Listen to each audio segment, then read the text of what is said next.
Nation of Tim Murphy opens up a seat in the 18th Congressional District, and there's a special election on March 13th. But who are the candidates and how do they differ on the issues? Political editor John Delano takes a closer look.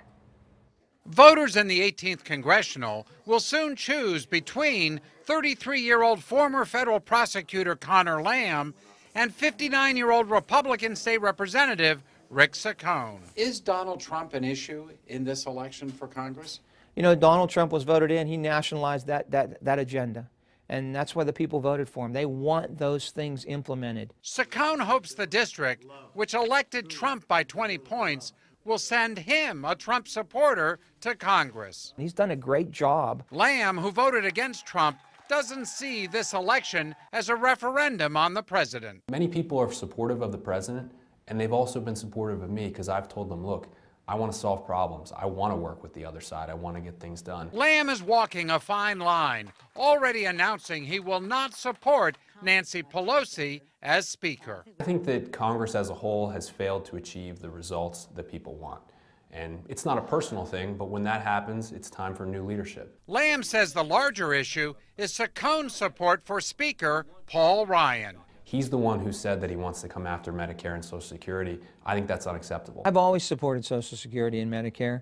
I think those are Democratic talking points that they love to twist and turn so people can misunderstand. On abortion, both say they are personally pro-life, but it's Saccone who will outlaw abortions and defund Planned Parenthood. And you're a caregiver for that human being, and we have to protect that human being that's in the womb. A woman's right to choose has been the law of the land for 45 years now, and I think it should stay that way. Lamb says separation of church and state is key. I'm also an American, and I believe very firmly in the separation of church and state. Saccone, who sponsored state bills to post "In God We Trust" signs, frames it differently. Of course, there is a separation of church and state, but I say that there is no separation of God and state because I celebrate the fact that our country was founded on godly principles. I wrote a book on our godly heritage.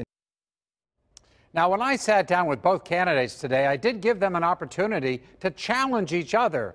They really didn't do that, keeping the sniping somewhat minimal.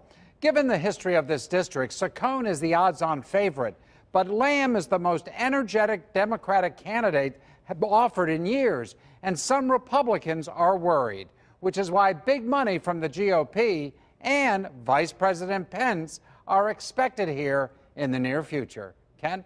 Thanks, John.